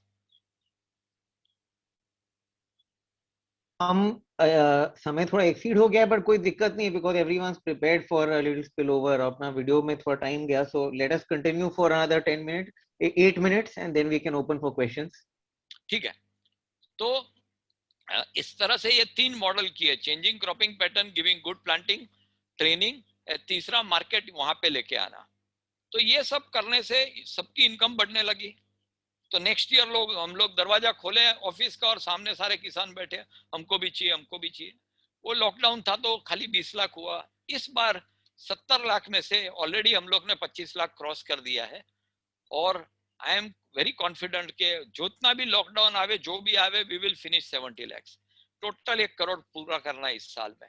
ये एक जुनून है, एक पागलपन है। कितने जन कर पाएंगे मुझे नहीं वो देखना है, मेरे अंदर वो जुनून है कि मैं करूंगा, और मेरी टीम भी पागल होगी भरी हुई है कि इस देश को सुधारना है। फिर ये मॉडल को हम, ये पहला पार्ट हो गया कि एक प्रूफ ऑफ कंसेप्ट करते हैं। पहले हम लोग ने 15 गांव में शुरू किया, फिर 106 गांव में करने लगे। अभी आधा मराठवाड़ा ले लिया, विच मीन्स 3,856 विलेजेस। अब पूरा मराठवाड़ा भी ले लिया। उसके बाद मध्य प्रदेश से टीम आई तो वहां के 6 डिस्ट्रिक्ट ले लिया, करीब करीब मुझे लग रहा है 800,000 गांव हो गया। यानी हम हर गांव में जाते नहीं है, पर वो गांव में अगर उनको फल के पेड़ लगाने तो हमारे पास आते हैं। अब पालघर में भी शुरू किया है। तो अब ये कि महाराष्ट्र का आदमी नहीं हूं मैं देश का आदमी, मैं पूरा देश मेरा है। तो उसको कैसे हम स्केल अप करें, इसको कैसे रेप्लिकेट करें। तो इसका स्टैंडर्ड ऑपरेटिंग प्रोसीजर बनाया हुआ है, इसकी सिस्टम्स बनाई है, हमारी जितनी बैंडविड्थ है वो हिसाब से सब जगह टीम बना के। तो इस साल हम लोग 7.5 लाख मध्य प्रदेश, 12 लाख पालघर और 51 लाख मराठवाड़ा में पेड़ लगाने का प्लान कर रहे हैं। उसके साथ साथ में, क्योंकि मॉडर्न टेक्नोलॉजी के ऊपर हम लोग का बहुत जोर है, और पहले यही तो मिसिंग है, ऑर्गेनाइजेशन बिल्डिंग और टीम बिल्डिंग एंड टेक्नोलॉजी। तो हम we are working in a very scientific manner. एक ट्री को हम लोग मॉनिटर करते हैं, मोर्टालिटी को जो 25% था उसको 5% पे लेके गए, उसकी इनकम जनरेटिंग, फिर मार्केटिंग के ऊपर काम करते हैं। हम एक सैटेलाइट के साथ हमारा डिस्कशन चल रहा है कि एवरी 10 दिन में वो राउंड मारता है और 10 मीटर बाय 10 मीटर पे एक पेड़ का एल्गोरिदम बिठा के वो बताता है कि इसके लीव्स येलो हो गए, इसका प्लांटिंग कम हो रहा है, फ्रूटिंग कम हो रहा है। तो किसान को ये शायद पता नहीं होगा कि उसके वहां कैसा हो रहा है फ्रूटिंग और उसके पत्ते कैसे हैं, लेकिन हम लोग सैटेलाइट से उनको बताएंगे कि तुम्हारा नॉर्थ ईस्ट साइड के ऊपर 5 पेड़ ऐसे हैं जिसके पत्ते पीले हो गए। तो in a way we are using apps हमने बनाए हुए, वेबसाइट बनाई हुई, ट्रेनिंग लर्निंग मैनेजमेंट सिस्टम्स बनाई है, and we are trying to infuse as much technology as possible, not just in monitoring and checking, but in bringing in the best seeds, bringing in the best plants, trying to do marketing. तो marketing में भी बहुत कुछ करना पड़ेगा, processing करना पड़ेगा, उसको procurement करना, sorting, packing, ये सब करेंगे, supply chain करेंगे, cold supply chain, warehouse, exports करेंगे। तो इसका एडवांटेज क्या? Meaning I am so fortunate कि वो क्रिकेट खेलते हैं ना, तो एक स्वीट स्पॉट होता है, वहां पे बॉल लगता है तो बाउंड्री जाती ही जाती है। तो मुझे भी अपनी जीवन का एक स्वीट स्पॉट मिल गया है कि किसान के खेत में जाके पेड़ लगाओ। रोड के ऊपर कोई माई बाप नहीं होता है, उसका तो मॉर्टेलिटी रफली 80-90% होता है। पब्लिक प्लेस में तो कोई काम करने का मतलब ही नहीं है। किसान को अगर आप पेड़ देते हो, आपको 25-30 रुपए में सब हो जाता है, फिर वो जान से ज्यादा उसको रखता है, क्योंकि किसान के लिए सबसे बड़ी चीज है इकोनॉमी, कमाई, इनकम। वो अपने बच्चे को धक्का मारेगा लेकिन पेड़ को पहले पानी देगा। तो आपको ये वरी नहीं करना है कि उसका मेंटेनेंस कैसे हो रहा है, वो किसान कर रहा है। फिर देखिए अगर उसकी इनकम मल्टीप्लाई होगी तो क्या होगा, वो किसान, उसकी फैमिली, उसका विलेज, उसकी कम्युनिटी, ये सब प्रॉस्पर करेंगे। और क्लस्टर में आप करोगे तो छोटी इंडस्ट्रीज आएगी, माइक्रो एमएसएमई सब आ जाएगी, कोई प्रोसेसिंग करेगा, कोई प्रोक्योरमेंट करेगा, कोई लेबोरेटरी सेट करेगा। आज India second largest producer of fruits है, लेकिन हमारा एक्सपोर्ट नेग्लिजिबल है। अगर इसको सेंसिबली एक्सपोर्ट किया जाए तो फॉरेन एक्सचेंज आ सकता है। लेकिन मेरे लिए जो सबसे इंपॉर्टेंट है वो ये है एनवायरमेंटल कंसर्न। आज जो world is fighting this climate crisis और इतनी बुरी हालत है, and I believe the best, easiest and cheapest method to fight the climate crisis is planting mass plantation of trees. अगर इसको आपने बड़ी संख्या में पेड़ लगाए तो कार्बन को भी फाइट करेगा, ऑक्सीजन देगा, ग्लोबल वार्मिंग को रिड्यूस करेगा। बड़ी संख्या में पेड़ मानसून को अट्रैक्ट करेगा, आपके पत्ते गिरेंगे तो बायोमास क्रिएट होगा, पानी को नीचे एक्विफर्स तक ले जाएगा। और मेरे लिए जो सबसे इंपॉर्टेंट है एज एन इंडिविजुअल, कि एक फल का पेड़ करोड़ों माइक्रो ऑर्गेनिजम्स, इंसेक्ट्स, बर्ड्स, बीज, एनिमल्स, ह्यूमंस, सबका पेट भरता है। So you are not planting trees, you are planting lives. तो मुझे इस जीवन में ऐसा एक काम मिल गया है और मैं चाहता हूं मैं करोड़ों पेड़ लगाऊं, लेकिन ऐसे फालतू लगाने का कोई मतलब नहीं है। ऐसी जगह पे लगाऊं जिसका मोर्टालिटी कम हो, जो इनकम लाके दे, जो देश को बदल सके और साथ साथ में एनवायरनमेंट का इंप्रूवमेंट कर सके। तो मैं ये काम कर रहा हूं। इसमें हमने इंटरनेशनल टाइप्स भी किए हैं, एग्रो यूनिवर्सिटी, ये सब बातें आप वेबसाइट पे देख सकते हो, मैं यहाँ बोलने का कोई मतलब नहीं है। But lot of things we have done and I am very glad that God has chosen me as a instrument to do such wonderful work. I thank you all for listening to me. और मेरे को ऐसे भी young minds को बात करना बहुत पसंद है और मैं थोड़ा आउट ऑफ कंट्रोल जाके ज्यादा ही बोल देता हूँ। Thank you Harsh and thank you all of you for inviting me. Mayank ji, it's absolutely an honor and we are very lucky to have the chance to hear you. So we are opening the floor to questions now, and if there are any questions, please place them on the chat. Harsh, why don't you start with the questions which we've discussed? We have some pre-sent questions, so we'll start with that. So Mayank ji, Bengal में हमारे क्या है? We have a problem of very small size land holdings. तो उस बारे में भी कुछ स्टडी या अंडरस्टैंडिंग हुई है क्या कि इस केस में फार्मर इनकम कैसे बढ़ सकते हैं? मुझे ये इश्यू पहले भी आया था और रियली मेरे पास एकदम ही कोई पैट आंसर नहीं है कि ये कर सकते हैं। कम्युनिटी फार्मिंग कर सकते हैं कि एक साथ में कुछ फार्मर्स मिलकर कर सकते हैं, पर मैं समझता हूँ कि वहाँ पे वो जो लैंड रिफॉर्म्स के चलते इतने छोटे लैंड के पार्सल्स हो गए हैं कि आई मीन अगर मैं थोड़ा मैं ऑफ ट्रैक जा रहा हूँ, पर मैं कभी सोचता हूँ इस देश का प्रॉब्लम कैसे स्टार्ट होता है और कैसे होता है। और वो प्लेन में जब जाते हैं ना तो जिक्सो के जैसे छोटे छोटे छोटे छोटे खेत दिखते हैं, और फिर उसका बच्चा होता है वो और छोटा 2 पार्ट कर देता है, फिर 4 पार्ट कर देता है। तो fragmentation of land is the real problem. फिर लोग अर्बन में जाते हैं, अर्बन का भी मैस कर देते हैं, और इतना ज्यादा हो जाता है कि मैनेजेबल नहीं होता है। वो छोटे लैंड में वो कमाता नहीं है। And it is as much true at Bengal, it is more true than in any other place. मुझे तो यही लग रहा है कि कम्युनिटी फार्मिंग अगर करते हैं साथ में मिलके तो कुछ सॉल्यूशन आ सकता है। उसके सिवा I don't have the answer, और मैंने इतना स्टडी भी नहीं किया। ठीक है। और अपने are we also promoting organic farming, और उससे क्रॉप साइज पे और फार्मर इनकम्स पे ऑर्गेनिक करने से क्या इफेक्ट आता है? देखिए वहां पे जो है ना एरिया बहुत गरीब है, और ऑर्गेनिक करने के लिए वो जमीन को 5-7 साल छोड़ना पड़ता है। तो अगर मैं किसान को बोलूं आप छोड़ दो अभी 2 साल करो मत, तो वो सुसाइड ही कर लेगा। ऐसे ही उसको सुसाइड की टेंडेंसी आई। तो मैं ये कोशिश करता हूं कि उसमें ऑर्गेनिक कंटेंट ज्यादा से ज्यादा कैसे आए।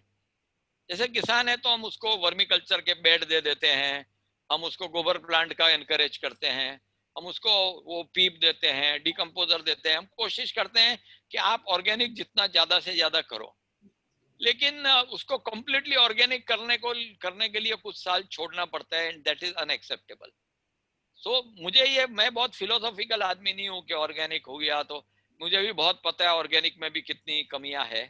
और आप क्या ऑर्गेनिक से, जिस दिन आप मेरे को बोलोगे 138 करोड़ लोग को ऑर्गेनिक से खिला सकते हो, मैं सब काम छोड़ के ऑर्गेनिक जाऊंगा।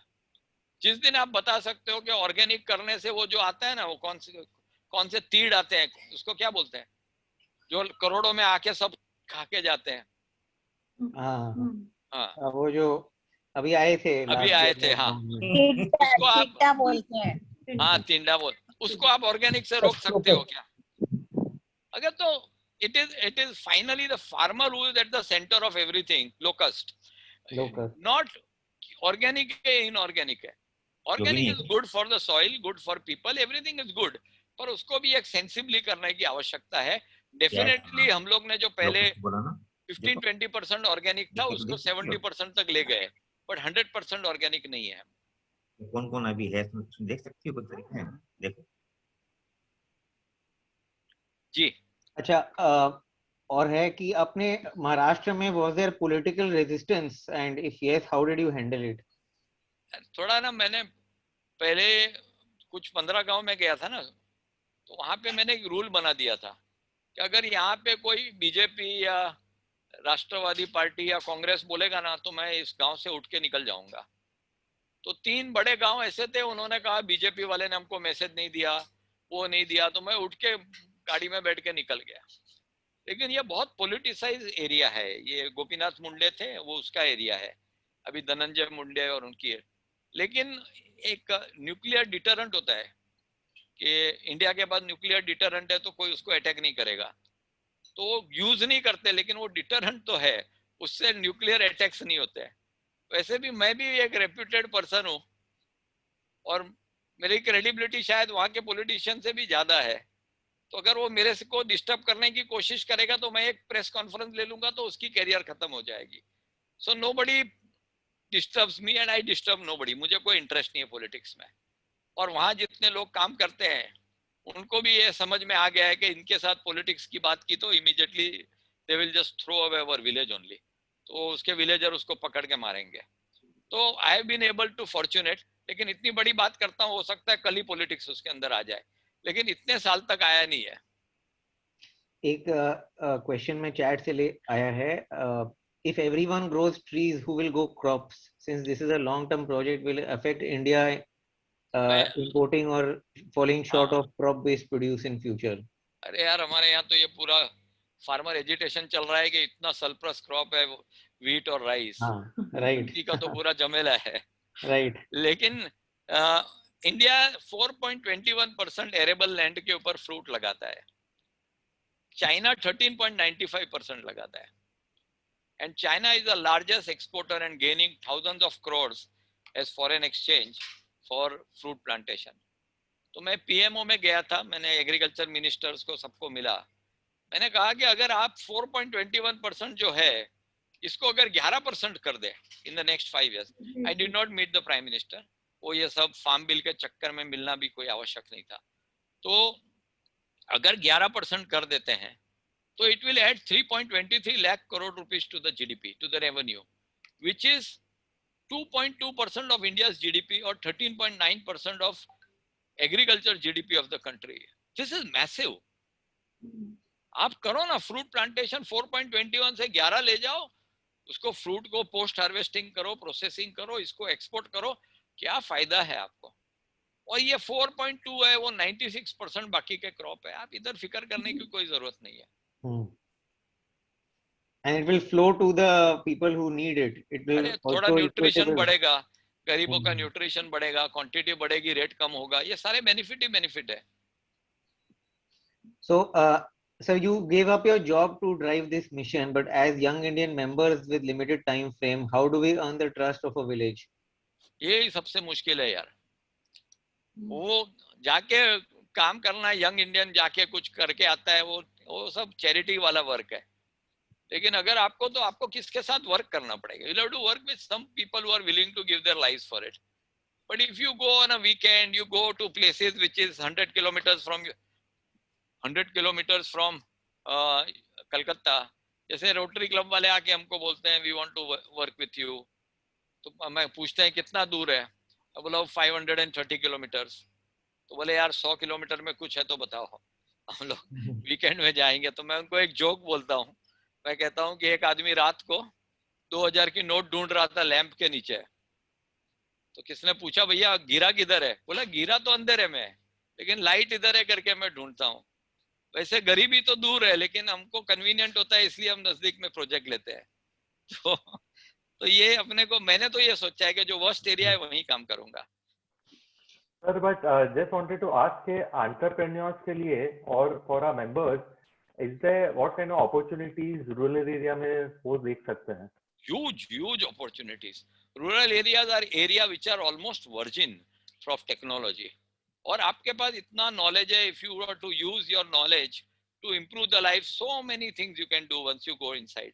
अभी हमने एक शुरू किया aggregate करके, aggregate.in देख लीजिएगा, where we are trying to partner the farmers with the startups, so entrepreneurs and people who have technology base, तो उनको हम ये कह रहे हैं कि हम अपने यहाँ जो फार्मर्स है, हम वहीं पे आप यूनिट डाल दीजिए, we will put you on to 6,000 to 8,000 farmers, you can do so much. वो तो मुंबई हो गया, महाराष्ट्र हो गया, तो you may not be able to do that, but we intend to come in the east also.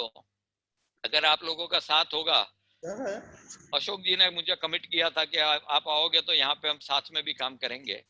तो यहाँ पे हम एक बड़ा ट्रेनिंग सेंटर सोच रहे हैं विद अलॉन्ग विद CII, और फिर ईस्ट के अंदर, नॉर्थ के अंदर, पूरे इंडिया के अंदर वो शाओलिन मास्टर्स होते थे ना, एक शाओलिन टेम्पल के अंदर ट्रेनिंग करते थे, फिर वो मास्टर्स जाके सब जगह शाओलिन टेम्पल्स बनाते थे। हम भी चाह रहे हैं देश को बदलना है तो ये वाला मॉड्यूल बनाना पड़ेगा। Why don't you work with us, हमें कुछ आइडियाज दीजिए।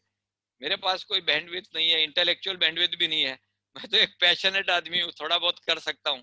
But if people like you join us, then we can think of the country as a whole, how to improve it. I am sure a lot of those youngsters, technology oriented people, all of us can work together rather than work in pockets. आप इधर करोगे, मैं उधर करूंगा, साथ में काम कर सकते हैं।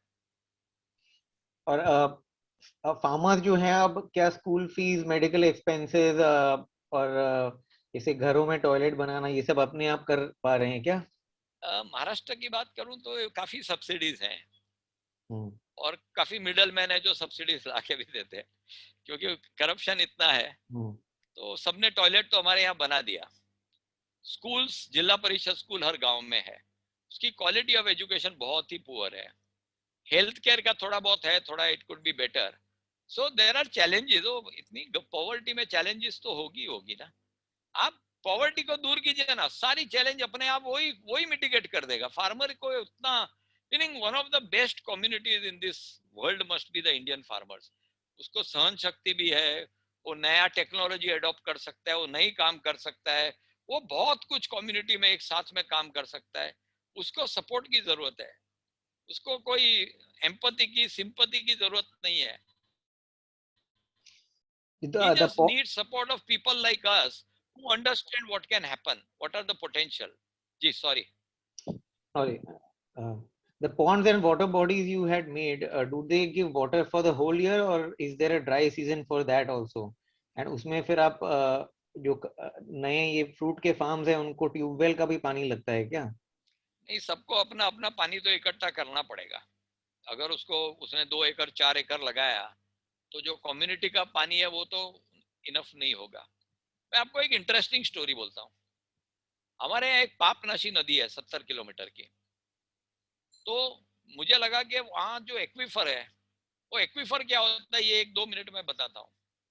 एक्वीफर क्या होता है? जो स्टोरेज होता है below the water, below the surface of the earth. ये कभी 100 फुट पे होता है, कभी 200 फुट पे. और वो एक्वीफर में पानी जो जाता है ना 1 फीट पर ईयर जाता है. तो 100 फीट डीप जो एक्वीफर होगा वो 100 साल के बाद उसमें पानी भरा होगा. 500 फुट होगा वो 500, 700, 1000 फुट होगा. और 800 फुट के ऊपर पानी होगा वो तो अपना मिलेनियम्स जब अर्थ फॉर्म हुआ तब का पानी होगा. और हम human beings with all our knowledge हम लोग उसमें होल मारते हैं और पंप से पानी खींच लेते हैं और सारे एक्वीफर्स खाली हो गए. तो मुझे भी लगा ऊपर जाऊंगा क्या जवाब दूंगा. बैलेंस शीट तो पूछेगा ना कितना तुमने एक्सप्लॉइट किया अर्थ को और क्या दिया.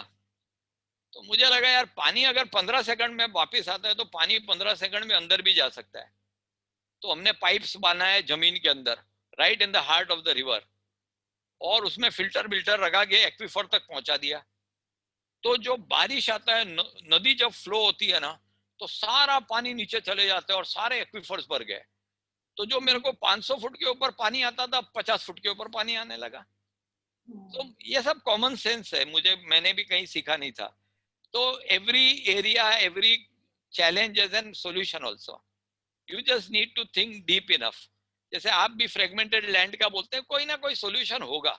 It just needs to apply one's mind and get in the people. ऐसा मुझे लगता है. I may be overstating it.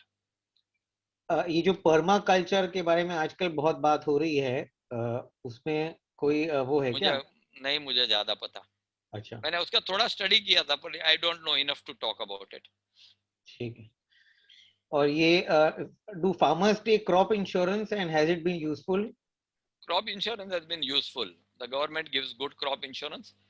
आजकल फार्मर्स का लाइफ थोड़ा पहले से बेटर हुआ है. उनको डायरेक्ट जो फंड्स आते हैं ना अपनी बैंक्स में जनधन के हिसाब से, वो हुआ है. क्रॉप इंश्योरेंस मिल रहा है और काफी बेनिफिट्स गवर्नमेंट आजकल महाराष्ट्र में तो दे रही है.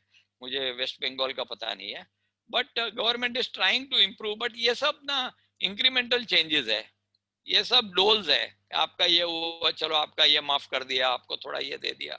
Farmer should take things in his own hand and change his life. That is what we should do. There are a lot of people who are evincing interest about what they can do in Calcutta and how they can work towards this cause, how they can be involved. एक काम कीजिए ना हर्ष, थोड़ा सा बारिश आ जाने दो. अगस्त में एक चक्कर मारिए परली में. A group of you, 30, 40, 50, 100, whatever, come to Parli. Aurangabad आ जाओ, वहां से 3 hours drive है. Come to Parli, meet the farmer, see it yourself, because it's too vast a thing for me to describe everything.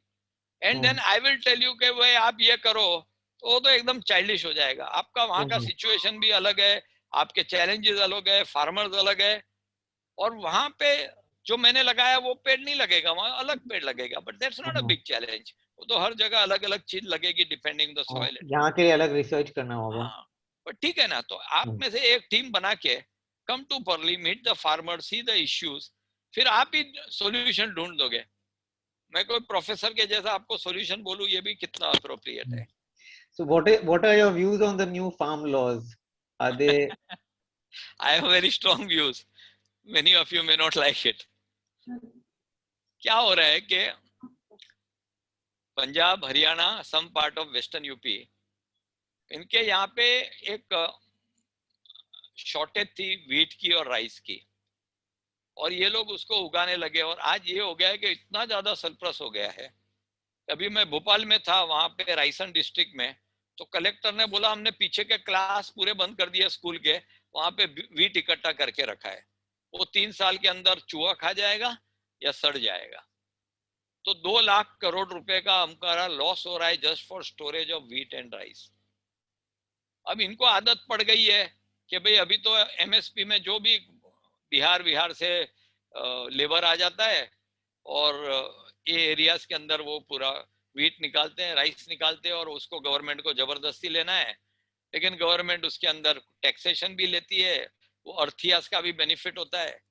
तो अगर रिफॉर्म्स नहीं करते तो क्या everything was right with the agri industry? इतने सुसाइड्स क्यों हो रहे थे, इतनी गरीबी क्यों थी? So it was very necessary to give an option to the farmers to sell somewhere else.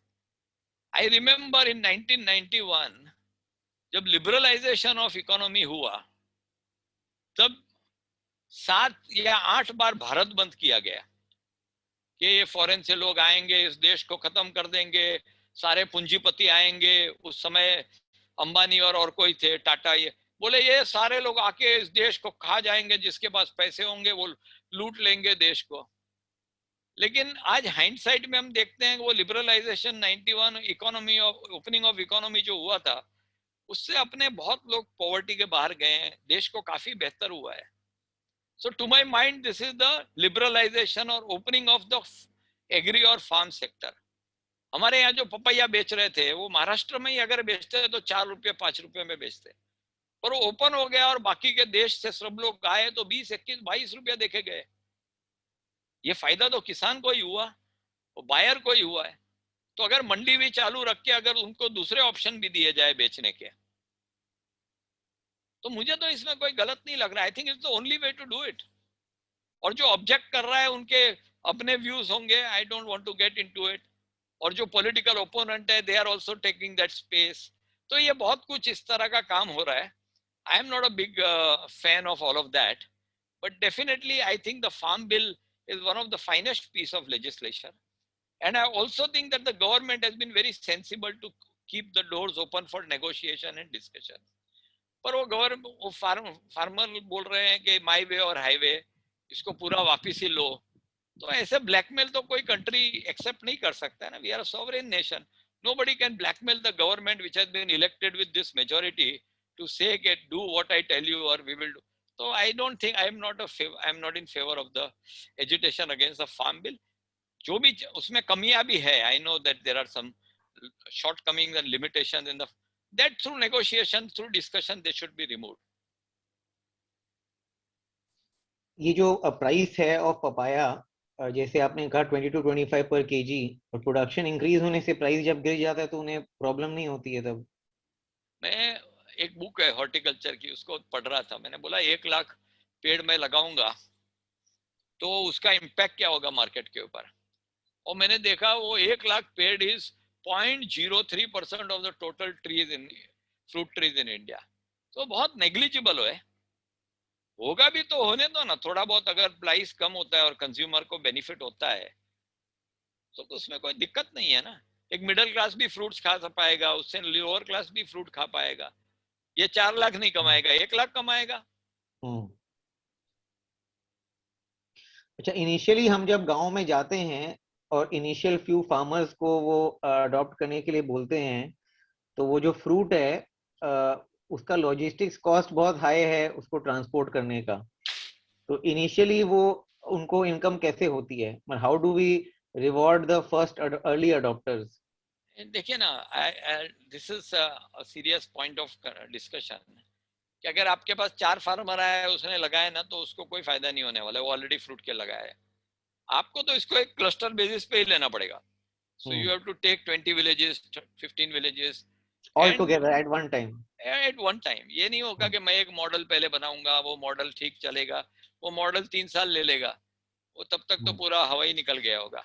तो आपको ना उसको करना है तो एक बड़ा क्लस्टर, एक बड़ी हिम्मत करनी पड़ेगी, और आपकी टीम भी अच्छी है। YII is a big group, CII is a big group, you can do that, but you will need a dedicated team for it. It cannot be done, it's not a weekend hobby plantation. I mean that's my only concern कि बहुत लोग होते हैं कि चलो हम भी कुछ करें, लेकिन वैसे नहीं पड़ेगा। ये बहुत ही लाइफ देने वाली बात है, और बहुत लोग ऐसे हैं जो दे सकते हैं, हम ट्रेन कर सकते हैं उनको। तो but you will need a team like that which will with the farmers in a large way. So एक question था comparing international little bit of farming standards to the standards and a training का जो आप बात बताते हैं, that obviously training is most important as what you're saying, because that is the key to changing the mindset of the farmer.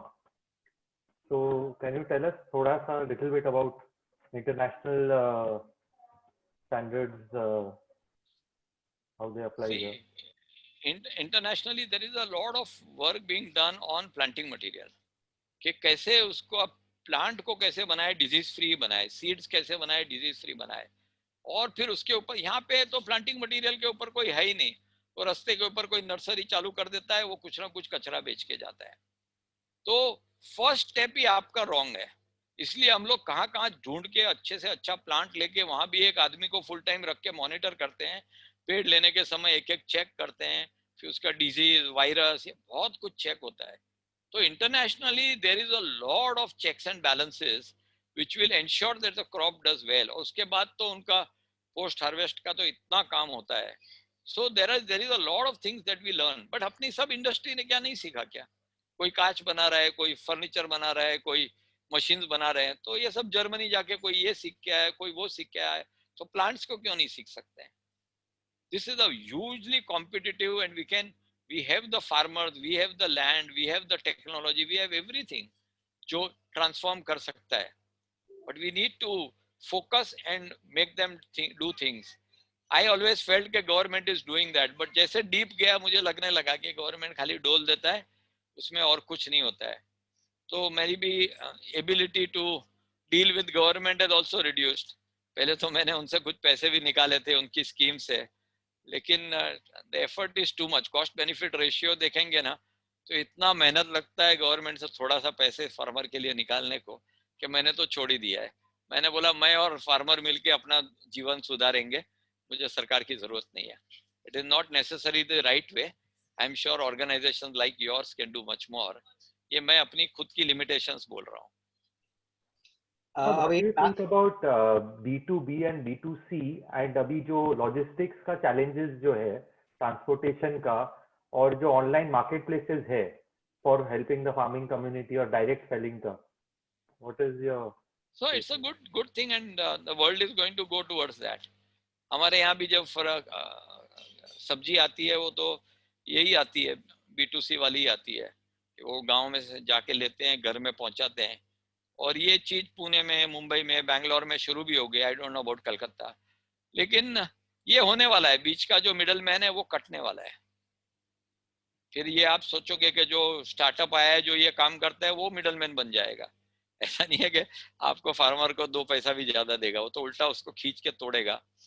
तो लेकिन I am seeing that lot of startups, lot of investment, lot of money, all of that is coming in the agri sector in a big way, and there is a focus of government, all governments, to help the farmers.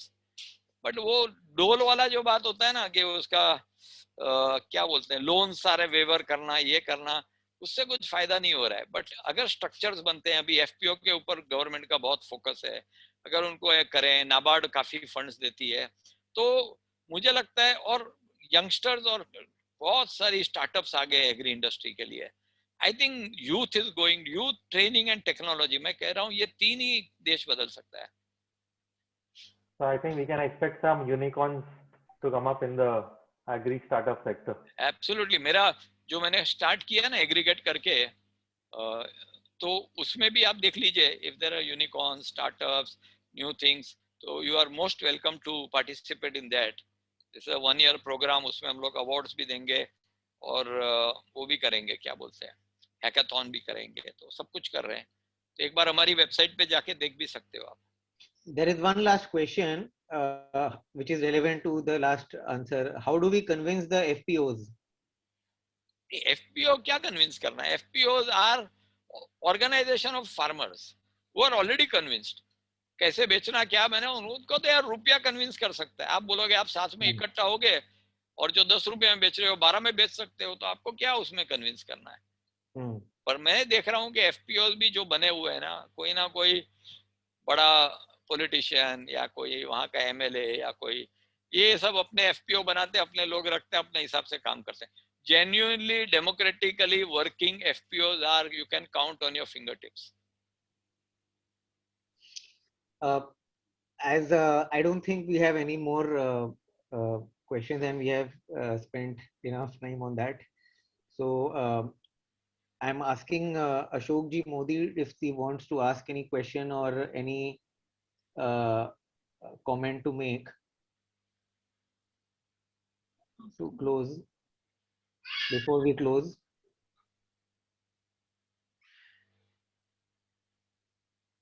वो mute of करना होगा.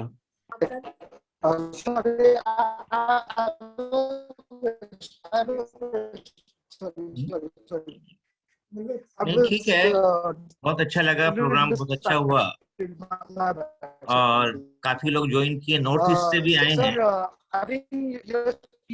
Please mute. एक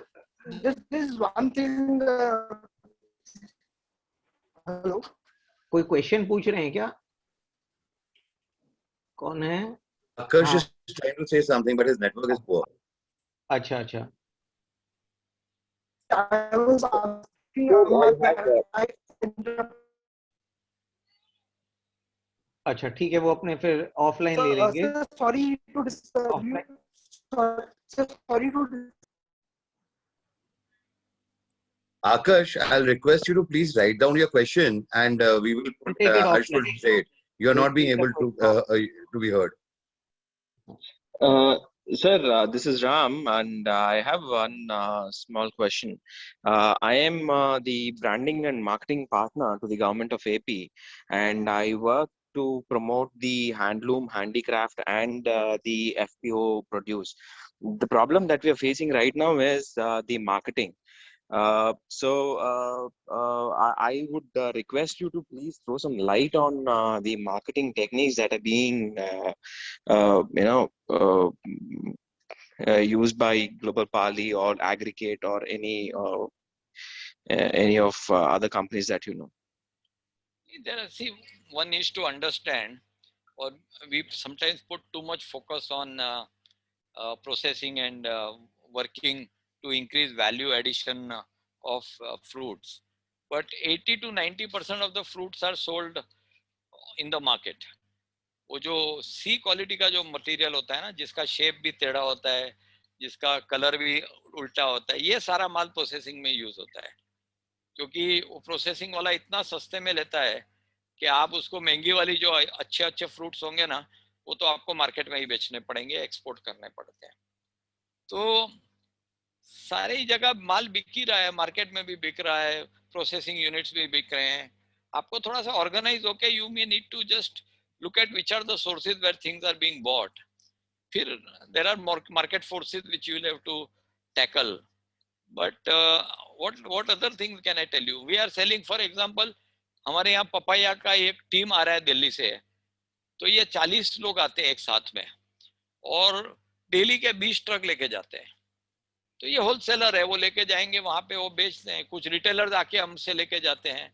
हमने वहां पे एक वो चालू कर रहे हैं अभी, एक प्रोक्योरमेंट सेंटर, जहाँ पे फ्रूट्स को हम लोग ABC क्वालिटी में रखते हैं, उसका सब कुछ देख के उसको पैकिंग करते हैं. तो ये सारा चीज करने की जरूरत है एट द सोर्स. जहाँ पे प्लांट हो रहा है वहां पे आपको प्रोक्योरमेंट, सॉर्टिंग, पैकिंग, मार्केटिंग सब करना पड़ेगा. Then you will be able to sell at a better price. So sorry, but I think the meeting is going to end at 1:30. But it was great having you. It's very fortunate. I'll request Abhinav to close. Yes, we'll close we unfortunately have to close the session. We had more than 100 participants and everyone has been very eager and has so many questions. I'll be sharing further information and we'll be going through your website. And I hope we can get our team together and visit Parli, as you said, in August. We would love to actually explore and see it in action. Sure, I think that's the best way. Thank you so much, sir. Some people are asking for an email. So I think the Global Parli website, the email address, is that appropriate and active? Yes, yes. Okay. So anyone is welcome to send me an email. Okay. So it was a stupendous session where we just learned so much about all the experiments being that have happened in villages, and what breakthrough ideas that we have learned from you. And it goes without saying that there is like too much to learn from you, and you are a massive inspiration, and along with the full team at Global Parley. So thanking you on behalf of everyone for taking out your time, and thanking all the participants for eagerly trying to understand this. Thank you so much. Thank you. Thank you, everyone. Thank you. Thank you, sir. Thank you very much. Thank you so much. Thank you. Thank you, sir. Thank you. Thanks a lot. Thank you. Thank you.